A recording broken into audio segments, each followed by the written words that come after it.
Hello, and welcome to this week's episode of the And Both podcast. My guest, Kate Westlund Tubson, is the founder of the Society of Working Moms. Now, if you haven't heard of the Society of Working Moms community and you are a working mom who feels like you're trying to juggle both, this is a really cool place to find other people that are in the same boat as you. So it's a membership community. It is for moms of all ages and stages, and it's a community. So it's a place to interact and meet with other moms who are in this experience of trying to juggle, balance, whatever in vogue word it is for the moment, and see what that looks like and see what that means to them. So they have monthly workshops, there's weekly group coaching, and there is a low stakes book club, which I love because sometimes I'm able to just rip right through a book, and sometimes it takes me way longer than I want it to. So a low stakes book club sounds pretty magical. So inside the community, I had an opportunity to join after we sat down together, and it's incredible. I think that there's so much good that comes out of the internet when it's used in this way as a way to connect people from all over the country, all around the world, who are really pulled by this common thread of wanting to figure out how to make more than one thing make sense at a time. So that is a big component of Kate's life and day to day. She also is a communication consultant. She's a mom of two.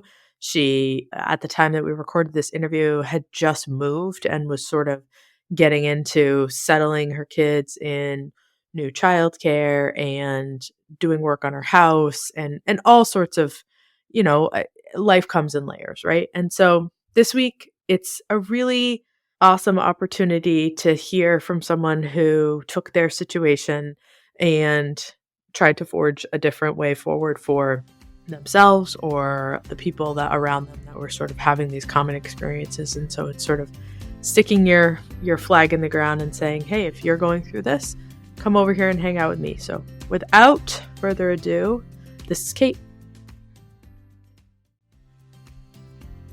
Hello and welcome to the And Both podcast. Here we are going to hear from moms and those in motherhood that are doing the thing that works for them. They are honoring themselves alongside the all-encompassing role and level of expectation that is motherhood. And we are going to hear from as many different people as possible in their own experience. So you can find people to relate to. You can hear stories that will make you laugh, make you cry, all of the above, and that we will come together as a community to support one another in a way that is holistic and honoring of the woman and the mother as a whole. Hello and welcome back to the And Both podcast. I am here today with Kate Westlund Tubson. Welcome and thank you for joining me. Thank you. It's great to be here. I'm excited. We are, because I don't release any of the video of this forever, I was kind of laughing. I was laughing at myself, not at you, because I recorded all of the intro pieces for the podcast from my car. Because it was like this idea of I had to like do so many takes over and over again. And so when you were like, I'm in my car, I'm like, that's perfect. It's where this whole thing was like, evolved from. So I love it. Honestly, the acoustics are probably better in here than in my like hardwood floor office. That is, I still have bare walls because we just moved. So there's like literally no buffer in my office. So this is probably better, although it's not the most comfortable. Yeah. I know it's hard. It's like, which area do we focus on in the comfort bucket challenge or whatever it is? All right. So let's start with you telling everybody who you are and what you do. My name is Kate Westlund Tubson, and I am a mom to two. I have a 1-year-old and a 3-year-old. I run Kate Tubson Media. So I've been self-employed predating my motherhood and predating COVID. So work from home is very familiar to me, but when my kids were born, I was working from home with one or both of them, which was hard. And that necessitated the need for me to start the Society of Working Moms, which is an online Slack community for working moms. Yeah. So on the one hand, starting the Society of Working Moms was more on my plate and probably not something I needed at that point in my life as far as the workload. But as far as the support that I get from it, it's even more than what I could have imagined. So yeah, just really, I listened to your last episode about like the need for community, like that sentiment that you started and ended the podcast with it rings so true for me as far as just the need to connect moms, like for me to be connected, but to also provide a space that other moms can connect and feel supported and lifted up, celebrating wins, grieving losses, and everything in between. Yeah. Yeah, agreed. I think I resonate with the notion of like, I am looking for a place. I know what I want that place to look like where I would have liked to have landed. And I don't have time. I mean, like, but I'm never going to have time. So like, why not now? Which also, like, I say that with like huge bumpers around because the why not now gets like manufactured into the hustle piece. But for me, because my kids have been young for a long time and they're still young and all that, like I could conceivably put the podcast off for another, I don't know, couple years. But it just that like, especially coming out of COVID, I was like, all right, this is not like there needs to be conversations with people that are doing this thing, and it doesn't look like Instagram and it doesn't look like Pinterest and it doesn't look like, like 1987 shoulder pads. Like I just somewhere I like some sarcasm, some real things, all of that. 4-letter words, very welcome in my world. Yeah. Like, Yes. does not have to have the Yes. sheen that all of the other social media has. Yeah. Yeah. And that's the part where I was like, well, if I don't, then if I'm looking for this, I can't be the only one looking for this. So let's just do this now. But I totally echo the like, I really don't have like the work that comes along with it is immense, but I can't imagine not doing it. Just glutton for punishment, I think. No, and there are certainly plenty of other entrepreneurs inside of the Slack community, but it is interesting because I am not an advocate for hustle culture, like at all. Like, I'm not trying to be like, I wake up early and I fit in everything like before the kids are asleep or before they're awake and after they're asleep, because I ideally would be just like practicing what I preach, which is like separate that shit out, like, or separate that stuff out. Am I allowed to swear on here? Sure. Okay. Go for it. Okay. Just in case, I'll give you another real things. So ideally, I would be practicing what I preach in having great work-life balance and separating all of the sides of motherhood out. The motherhood and the working should remain in separate camps, but it's so hard to do, and especially as a bootstrapping founder, it's just really hard to do anything without hustling. And so it is this weird, like, I don't know what the word is. It's a conundrum that I face, and that I'm trying to like create a space where people do embrace this like reclaiming of energy and time, and separating out when they have a full-time job, like being able to say, no, here are my boundaries, and then yet not holding myself to those same boundaries as a self-employed person and as an entrepreneur. So it is, an interesting. Yeah, it's an interesting like trade-off. I call it, or I'm starting to call it like choice hustle, because there is like, I don't want it to be like hustle is a bad word, but that's kind of what you got to do. So I'm trying to find a way to, put the envelope around it that makes sense. Like, it is a lot of work, but doing that work is part of what drives so many other things for me. That's the bucket fill or whatever. I don't know if I talked about this on here and not yet, but I went to this retreat that was supposed to be like, come back to your self-centered space, yada, yada. It was a whole thing. And they go around the circle at the beginning and they're talking about what people do for self-care, which that question is problematic for me. So that was indicative of things to come. And that's a whole long story. But they were like, what do you do for self-care? And I said, I work. And we had just talked in this whole circle about like, how everything is supposed to have no judgment, no judgment, no judgment. And they were like, well, that's not self-care.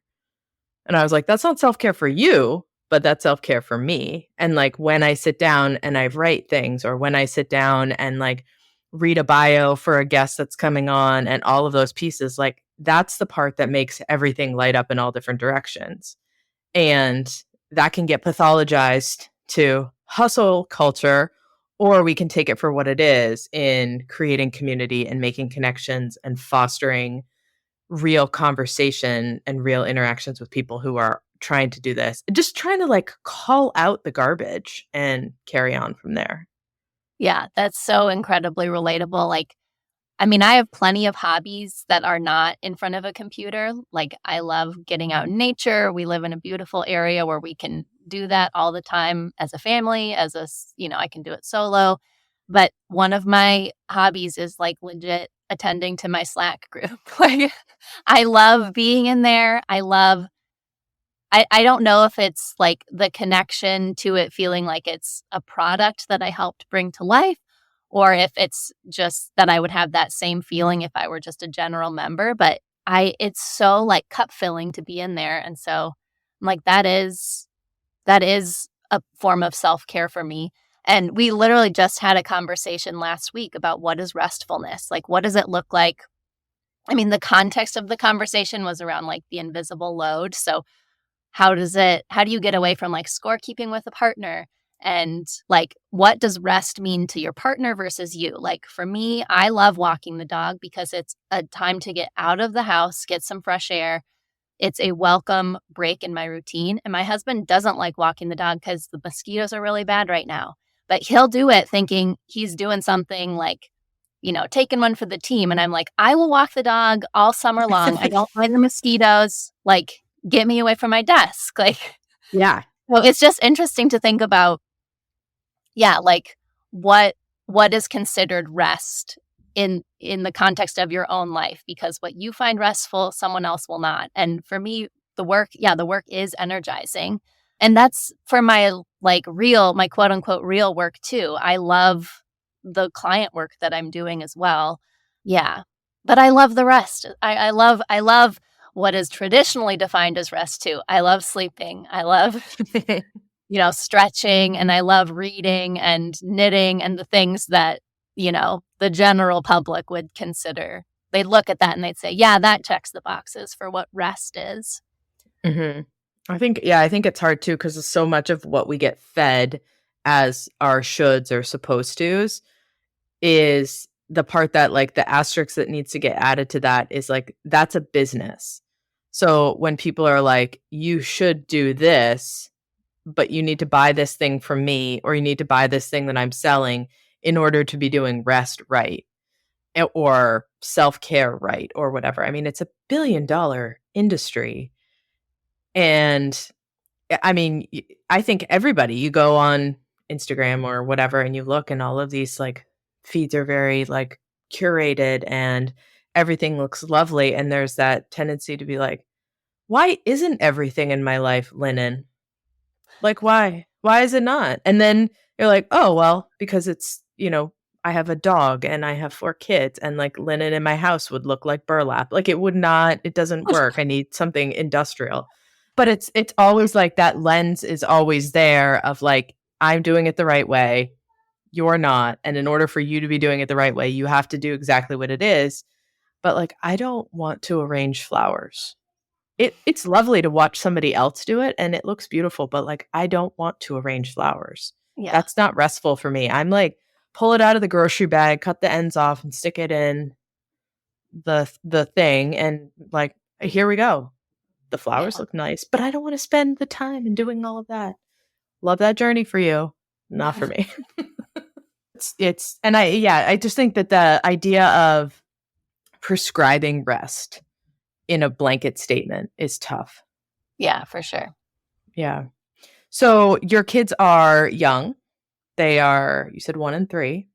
Yep.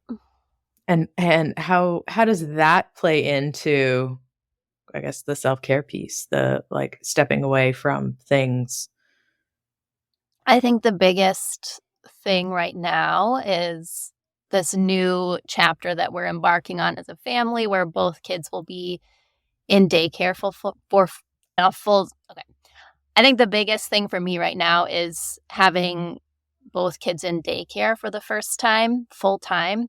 So I've always had one or both kids with me. My first kid, I worked from home with her until she was 2. And then when my second was born, we put the oldest in daycare and kept the youngest home just so I could feed her and, you know, have a little bit of time. And some of that was certainly driven by guilt of like, well, I got 2 years with my first, so I don't want to like put the second in daycare right away, even though now we know daycare, like we have a good provider, we would be happy to have the second in daycare too.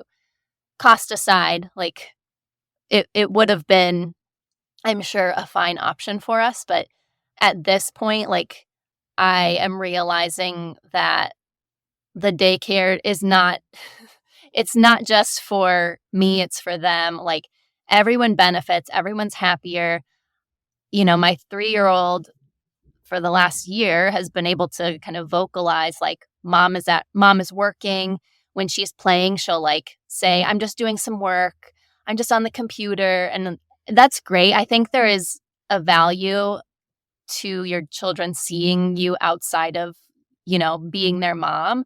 But when it's like constant Yeah. commentary about like mom is working again or mom is busy, mom is in a meeting, I'm just like realizing that I want more separation there as far as being able to be really present when I'm working and really present when I'm momming. And so, yeah, getting both kids in daycare full time is going to be a huge change in how we've done parenthood as a couple so far. And so, yeah. So we've been, for additional context, we just moved about 4 hours away from where we were living. And so we've been in that like limbo state of trying to figure out everything new. We were on a wait list for a daycare and we got in, except that the daycare hasn't opened yet. So it's been in construction and they were supposed to open this week. It turns out they're opening next week. And so for the last like 6 weeks, we've had both kids with us, like preparing for this move, actually doing the move. We're like building our house. So that's a whole other like piece of the like puzzle. And then trying to do the bill paying work as well. So yeah, it's been a really chaotic 6 weeks. Yeah, it's not going to be timely when it comes out. So if you want me to Well, I say think any of the above and cut out any aspects, I'm happy to make it more evergreen. no, I think that there is I was actually talking about this last night. I was with a couple of friends and we were having dinner and we were talking about evergreen podcasts versus non-evergreen podcasts. And the one thing that we were talking about is like the 2 other people that have podcasts of the 3 that I was with, they produce content that is around the conversation of motherhood and postpartum and things like that. They were like, I'm not really sure, like, where is the line, like, as they transitioned through the postpartum period and the motherhood period.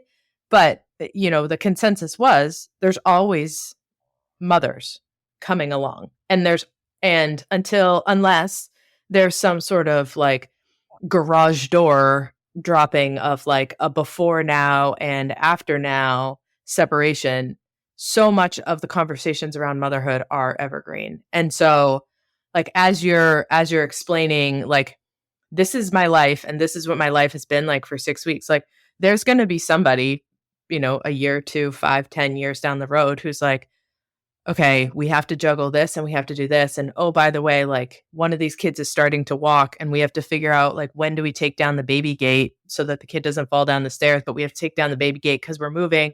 And it's just like that like stacking of factors. Yeah, no, that's a good point. Everything changes so fast in motherhood, especially in those early years that, yeah, it's not going to be true for me in a couple weeks, but it's true for someone. So, Yeah. Someone is always going to be like, okay, now it's time for us to do this thing. And like, you know, stuff happens, right? Like the childcare falls out from underneath you. Or I'm just still like, I got stuck on the point of you moved and both kids got a spot in daycare because it doesn't, I mean, maybe this will change in yeah. 5 years, but like a waitlist and daycare in America is not, not ideal. Yeah, we moved to a really small community, and this is the first daycare center in this town. Yeah. So it's the only game in town, but it's also a really good, I mean, I don't want to speak too soon, but it's a really good option. Like we went to the open house and met the director and met the teachers, and everything we have heard about everyone involved has been overwhelmingly positive. So we really lucked out. But yeah, this town is like a little more than 3,000 people year round. It's really like resorty because it's right on the edge of the boundary waters, so like the Canadian border lakes. And so in the summer it really picks up. And so there's like summer camps are like big up here, but as far as year-round childcare, and especially childcare for younger kids, there were not a lot of options. And we actually started looking here in 2020. And as part of like our due diligence, I was just like calling friends of friends and friends of friends of friends to be like, is it a good place to raise your kids? We didn't even have kids at this point, but I was like, is this like a good family spot? Like, would we regret moving here, moving away from our support system, like closer to the Twin Cities in order to like take advantage of the natural settings? And back in 2020, everyone was like, there's not really much for like childcare, to be frank. And now, Yeah. years later, there have been 2 new childcare places that have opened. So one is just a preschool, so not going to help with a 1-year-old, but it's an option that has opened since then, and then this new daycare center. So we really lucked out. That's Not awesome. super relatable to probably most people. I mean, I think too, like even if it's not like a remote setting, there are still tons of childcare deserts in places that have more than 3,000 people because you have wait lists. Like where my kids have gone to preschool, they have a like a daycare start at 6 weeks, I believe. And when you sign up for like the wait list, when I've put them on, you know, as they're going through, there's a checkbox for um I can't remember what the phrase is, but it's basically like I'm not pregnant yet kind of thing. But Like I'm but not get me pregnant on the yet, but list just in case. yeah. Yeah, Yeah, like that's smart. it's like we're trying to conceive or something like that. And it's like there's so many people that I've talked to that the first person that finds out that they're pregnant is the childcare provider that the kids are going to go into. And I am just like that. It's so nutty to me Yeah, it's that wild and that's just indicative of just a huge problem. One of many hurdles that parents and working parents in particular face. Yeah, it's wild. It just is further evidence that, the Society of Working Moms isn't fixing any problems, but it's at least like providing a space for women going through something similar to connect. So, yeah. yeah. So how long ago did you start the Society of Working Moms?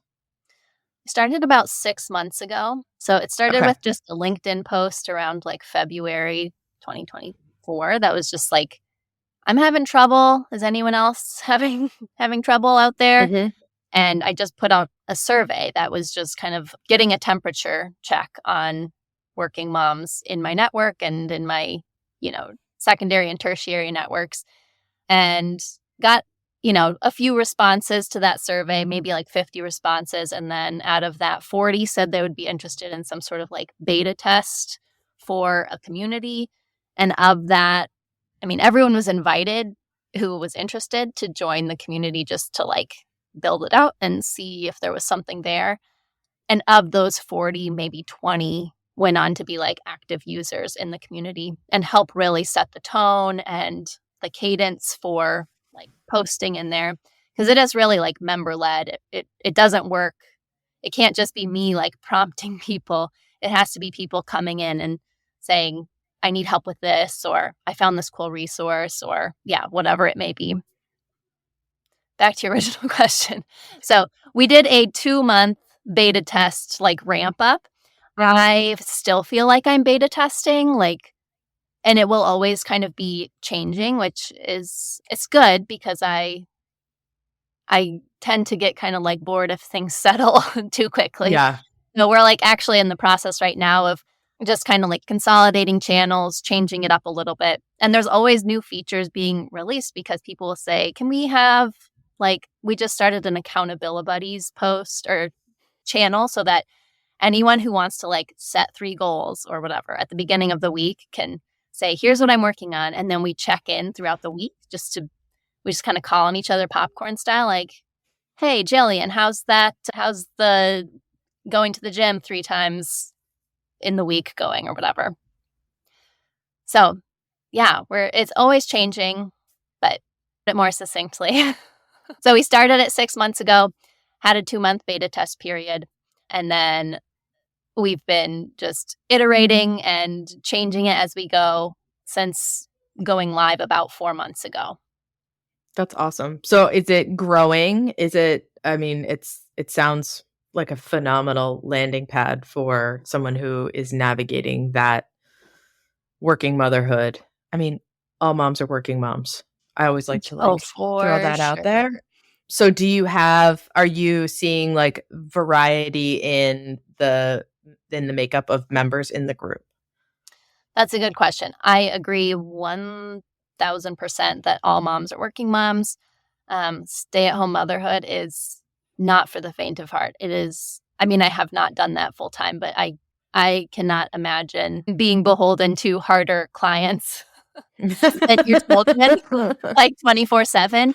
Yeah, that is an incredible lift, and hats off to all stay-at-home moms. I do make a distinction. There are so many communities out there. There are so many women who are building, who are similar to me. They're like, I see a need, I have a need, and I'm going to build something for that. So there's like Casey Morrow and Danielle Melton and Brittany King and Kendra Pennington and like all of these women who are building other communities in other forums, other mediums, but creating space for women to come in and connect and learn and teach.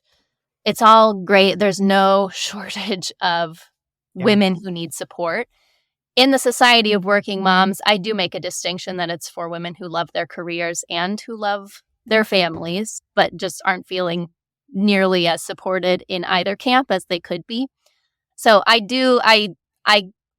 make the distinction, but I also say, however you define working and however you define mom. So maybe you are trying to conceive and you identify as a mom, or maybe you are a stepmom to kids who have already graduated. It's all the more rich for the more experience that we can have in the group because it is so member led, and because it happens in Slack. It ends up being like a searchable database. So you can go in and, you can always post anew if you are having a question, but you can also search the Slack community to see if anyone's already talked about the question that you have. It's, to answer an earlier question, it is growing. It's growing slowly, but in a really good way where the members are engaged, they're sticking around, and they're, I don't know how to say this without being down on the growth pattern, But we're 70 members strong right now and getting new members every week. And I couldn't really ask for more. Yeah. I think too, like I guess if it I would be nervous if it was growing like by the like dozens and hundreds and that. Like that always has a weird because I've been a part of Slack channels that are huge and you go in and you're like, this is gonna be so great. Look at there's all these people here. But then what ends up happening over and over again is it's really a lot of people, a few people are really active and you end up kind of being like a spectator in this whole thing because there's not really a time to jump in. But if you have a smaller group, then that's where you're gonna get, someone who may not necessarily speak up in a channel that's got hundreds and hundreds of people. Like I think that is the magic of what you're doing, not in the like trying to, I don't know. I've been a part of like big ones where it's like this is all tech, and I'm like nervous to ask a question in there because I'm a non-technical founder who is it has like tech problems, but because it's like, oh, all these people are so much better at this. But this way, you've got people that are like, no, I'm like this is hard for me. That's hard for you. Let's all figure it out and like let's call in Janice because Janice has, kids who are going to college and how did she do it because she's doing all of this. And you're more likely to get a response from Janice. Yeah. Well, and that's as far as like the community management side, that's all new to me. And I'm loving it so much more. I didn't really know about capital C community when I started this. Obviously, I'd been a part of Slack groups without really understanding what goes into making a Slack group or similar group run smoothly. But so much of that, like, willingness for new people to jump in comes from being really intentional about creating the space, whether it's through onboarding messaging or making Slack as accessible as possible to new people who are coming in and engaging like super users as kind of like ambassadors, which just kind of happened organically. We've just had people who are really good at connecting dots. And so when someone introduces themselves, they'll say, I work in this, and this field. And in my spare time, I like to do XYZ. And they'll say, oh, make sure you join this channel. We talk about this in this channel. Or, oh, make sure that you join us for group coaching on Wednesdays because we frequently talk about, these topics that you're saying are things that come up for you. So it's been, yeah, a great mix of like, I think me being intentional about setting the tone, having community guidelines, pointing to them early on, so in the application process, but then also reinforcing them when people join Yeah. their first channel. It's in the Start Here channel. And then enforcing rules. So when people are in violation of them, doing gentle redirections, depending on who it is and what the infringement is. It can be in public in a lighthearted way or in a direct message saying, hey, just FYI, we want to keep this, I mean, I very rarely do any sort of like private chastising. I don't want to make it seem like that's a Yeah. regular thing, but the whole success of the group depends on me being a community manager that's not afraid to look out for the greater good of the group at the risk of maybe having someone feel slightly embarrassed. And I don't want to I would prefer that honestly doesn't make the cut of this just because I don't want to, it's really not what the group is about. Like above all else, I always stress, and this is even in the Start Here channel, it's about connection over perfection. So even when Yeah. I am offering gentle redirection or correction, if someone is, doing something that is against group norms, I'm like, you're doing great. I always start with like, you're doing great. Thanks for using the space. Thanks for being active and engaged. Want to just stress that it's connection over perfection. However, here are some Slack norms. that might help in keeping the notifications more manageable for other group members, for example. Yeah. But I say this as someone who is also in some larger Slack groups where I'm just like, I am a total fly on the wall. I'm afraid to engage. I don't feel like I belong there.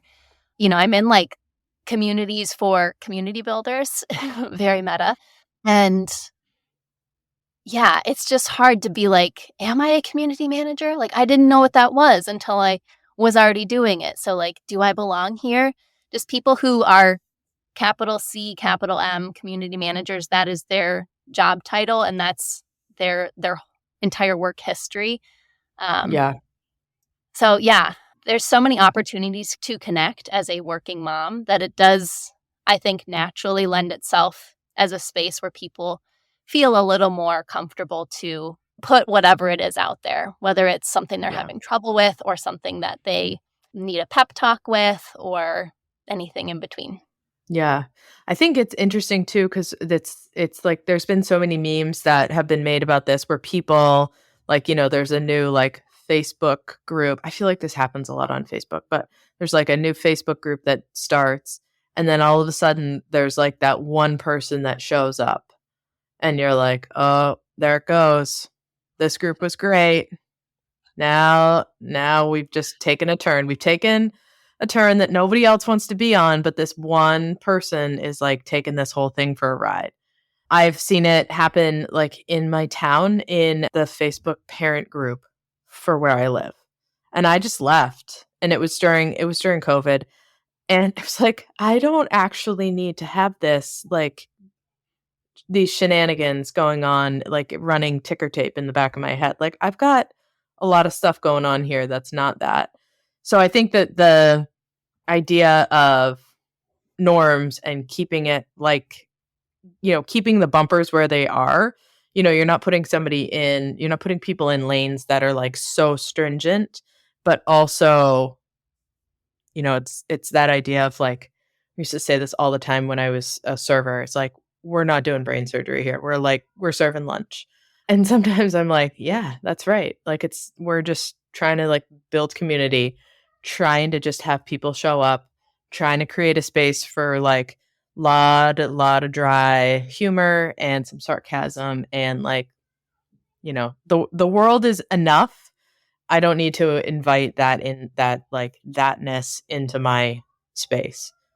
So, Yeah. yeah, I think it's a hard thing to do because you're not necessarily like changing the outcome of things, but trying to help keep the general direction of herding cats of opinions in one space, I guess. Yeah, it does. It reminds me of like, I mean, I don't have any experience as a classroom teacher, but what I have heard from my teacher friends is like every year is new. Like you can be a teacher for however long, but every year is new because there's like one or two kids who are loud and they're just going to like set the tone for the group. So Mhm. learning how to, I mean, I have not had an issue. I feel like some of our most vocal people, I mean, they're great. Again, it wouldn't happen without the other people contributing. I don't want it to be a space where I am talking to myself, which was hard in the Right. beta test period because it was a completely blank slate and so many of the beta testers had never even been in Slack before. And so I'm like, here are the channels, go talk in them. And it was like, but what? Like, what do we say? So it was me a little bit just like, I had a thought today. Because what it became for me was like, instead of going to my Instagram story and being like, oh my gosh, here's the thing I'm dealing with, like I spared all of my few Instagram followers the mundanity, is that a word? The drama of my like working mom life. And then this Slack group became my outlet for all things relating to like being working moms.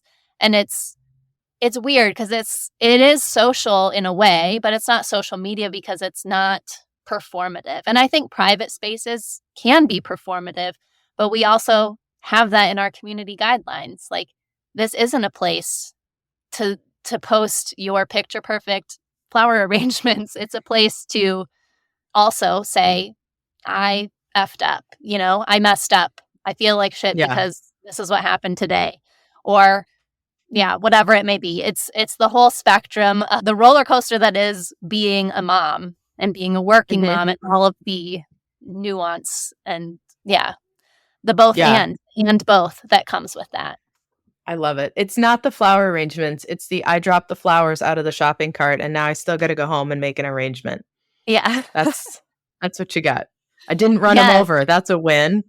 Yeah. Oh, hello. And This is one also of to borrow an analogy you used in another episode. It is like it's the playground where you can just like be weird. Like it's okay Mhm. to be the bumbling weird mom who hasn't had a lot of social interaction in the last month. Like I like to think of it as the place where you can just be your weird self. Yeah. Yeah, just show up as I, your whole self. You got to yeah. just let it all hang. Like I just think that we all get to that point and eventually, no matter what, right? Like you can only perform for so long and then eventually it's like, well, you know what? Today is not the day. And Yeah. I like hear all the things. But there's also, I mean, it's hard to tell like in an online community, but like in the playground scenario where there's sort of this like level of like I don't know. It's not expectation, but it's this expectation of self or whatever. And then you get to a point where somebody shows up who's typically me and is like, here's some fruit snacks. Like, I hope that, all is great. Don't go off that part because it's a little rickety, whatever. And there's a sigh that happens of like, okay, we're not going to do that thing. Like, I show up at the playground without any diapers, but hey, we made it to the playground. Yes. Been there. Oh my God. I do have one. I know we're getting to the end of our time. Do you have time for one more thing Yeah. for me to say? This is like I've never done a podcast, period.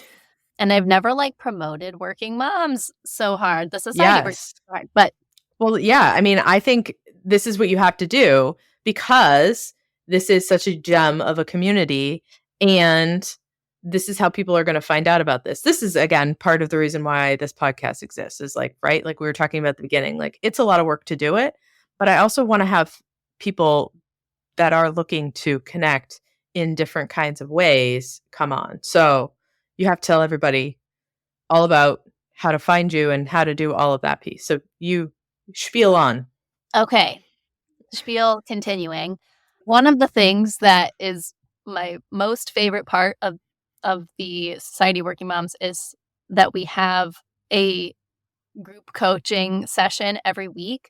We have an embedded coach, Jess Ringenberg, who I think you've met with. She's amazing. She has a matrescence lens that she views everything. So we talk about everything. Like this week, we're talking about how to have more meaningful conversations at work with your children, just across the board. How meaningful conversations will, enhance your life. We talked about catastrophizing last week. So like thinking in worst case scenarios and how to kind of break that cycle. But yeah, her lens is always really like focused on kind of the identity shift of becoming a mother and how that plays out in your internal life, in your home life, in your work life. And so, yeah, she's been a really magical part of the group. She has her own channel and we just do like it's basically a drop-in. You can come in if you'd like, if you're available, if you like the topic. And it's just a really special hour each week that we spend together.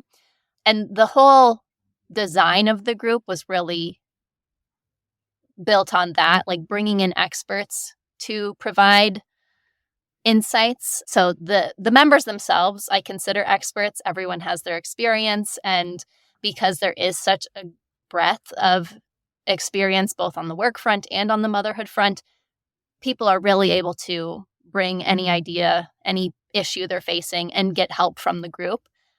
But then we also have monthly workshops weekly group coaching. We're starting up an Ask an Expert series. So we'll have experts across a variety of fields, and it'll be just kind of like a drop-in open office hour where people can come and ask questions of the expert. So yeah, it's pretty cool. I'm obviously biased, but It's uh, awesome. I think that's the thing that I'm like most excited about is just that it's this combination of member led and member generated content, borrowing on all of the wonderful insights of the super smart, super supportive women who are in the community, and then also bringing in outsiders with their, expert insights. Yeah. And I think that's like a really cool thing too, is that like when you say like people join and they come in, like you always wonder how like, people find the group, but then that's how you get that magic mix of richness in people with their different experiences. Like you're not going to have all of the same mom. Like there no two moms are alike, right? Like Yeah. everybody's situation is different in their relationship, in their home, in their community, and all of that. And so there's stuff that like, if I listen to somebody that lives in LA or San Francisco and they're navigating yada yada, that's way different. I live in Portsmouth, New Hampshire. Like there's not by the outside of it, it looks all very different. However, there are a lot of similarities kind of under the hood with navigating stuff. So even if you have a huge spread of people, when you talk about like catastrophizing, I think it's really that's a big one these days because it's like when we start living in precedented times again, I'll be really thrilled because you open up the phone and you sort of got one eye open and you're like, what is on the news today? What is happening on this planet? Yeah. And on that note, so I have like an advisory board, which is just some members who I occasionally send DMs to just to like figure out how I should address certain things, which again, I'll attribute that to the success of the group too, is like I don't have to do it all. Like, I mean, on the community management side, I am quote unquote doing it all, but it's motivated by the group saying what they need. And then the advisors saying, maybe this is a way you could approach that subject. But like on the topic of the election, it's like, that's going to be on everyone's mind. It's a thing that is affecting all of us, but like keeping it a space that is like politics free. Like we have our community guidelines, and if folks are sticking to those, that's the main thing. Like at the core of it, it's really about mom to mom support. And so, yeah, like certainly we do talk about things that are happening in the news, and I have been guilty of not being great about separating my own like personal politics from my business side. But yeah, in general, like we try to keep it, if not always a positive place, because working motherhood is not always positive. Like, and again, Mhm. it's really about that authentic, the full like arc of the ups and downs and the ups and downs. But when we are, you know, when we are offering something that's like, here's a low point, we try and keep it positive in that it's solutions oriented. So it might be, I feel like shit. What would you do in this situation? And then comes the positive, people saying, I'm sorry you feel that way. Totally valid that you feel that way. Have you thought about this? Or what if you reframed it?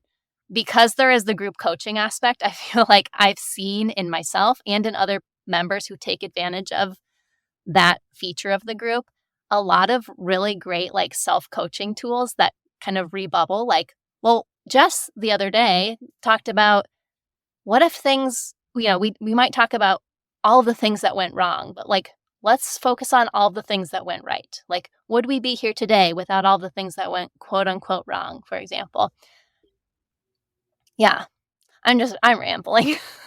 Sorry, Ashley. But no, it's not. You're not because it is all of these different you're pulling all these different elements of motherhood and individual and work and all of that, you pulling it all together into one place. So, there has to be layers to it, and there has to be different ways for people to come in, and there has to be space for people to say thumbs down on the day, or like this went really well, or like started out like junk, or all of that. But that's the authenticity of a space like that people are looking for. I mean, everything in our planet's like fake now anyways, right? Like AI. Did you see a commercial in the Olympics? This won't air. The Olympics will be over when this airs, but like the commercial in the Olympics where the dad is asking AI to write a letter in the voice of the little boy to the little boy's hero.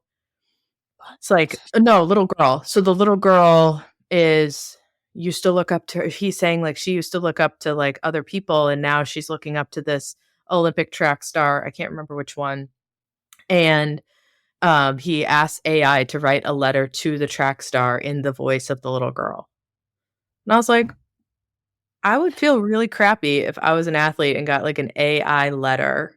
Yeah. Like when you get those letters from the little kids, like my kids write letters to each other and they leave letters for us and stuff. And it's just like, that is magic. I don't like want how like about you ask your daughter and you just transcribe it yourself? Yeah. Yeah.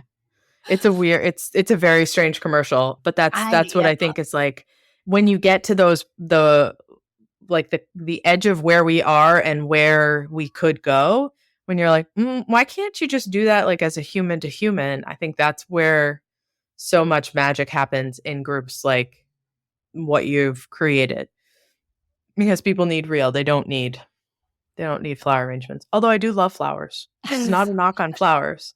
I just don't want to spend the time and energy. The woman I live with across the street from me is a florist, and so she has like arrangements that are beautiful, and I'm like, I love that. Yeah, you I'm get not the going to best do of it, both but worlds. You can maybe go through her window and not have to do it yourself. yeah, exactly. Yeah, but like your point about kind of like the overlap of all of these identities, like the group is really all about that intersectionality while still making it one space where you're not inundated with like news cycles. Like, can we embrace all of these like internal things that we have, which sometimes it's easy to like internalize the politics too, I will say, but like just being really mindful of like keeping the tone of the group really focused on the core principle of mom to mom support, moms helping each other. And yeah, that's awesome. That's my story and I'm sticking to it. Well, tell everybody where they can find the Society of Working Moms and how they can get involved, where they can find you, all the things. Yes. The best spot to find out about the Society of Working Moms is our website, which is www.working-moms.com. And I mean, we're active on LinkedIn, not so active on Instagram, though we are there, Working Moms. Yeah. That wasn't super tidy. No, I think it's great. You're killing it. You're doing great. Thanks, Ashley.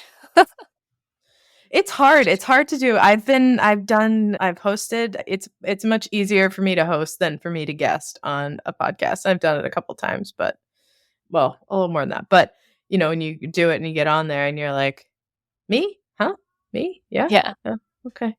It's hard. It's hard to do that stuff, but you're doing great. Yeah. Well, thank you. Between you and me, Jess and I like really want to have a podcast. So when we do, once we don't have a million other things we're trying to do, you can be a guest on our podcast. And oh, shucks. You'll get to be on the other side of the table. Yeah, perfect. But yeah, I'll be in the hot seat. I want to hear about, like, maybe we just need another conversation. We probably do. Because I want to hear about Dovetail. And also this new, like, deckless pitch platform. Yeah. Are you making that? Mm-hmm. Doing it. Yeah. I'm so done with decks. Great. I'm so done. There's nothing good that comes out of a deck. Literally nothing good. And like the number of like venture capitalists that I've talked to that are over like the digging through decks, or they just like throw stuff out based on what it looks like. Like it's too hard to read. And I'm like, how many of these could have like changed the world? Yeah. And it just doesn't work. Like, you don't want the deck, you want the meat of it. Yeah. I'm very excited too. We need a follow-up where we're just talking. Yeah, I love it. Well, thank you so much for joining me today. Well, thanks.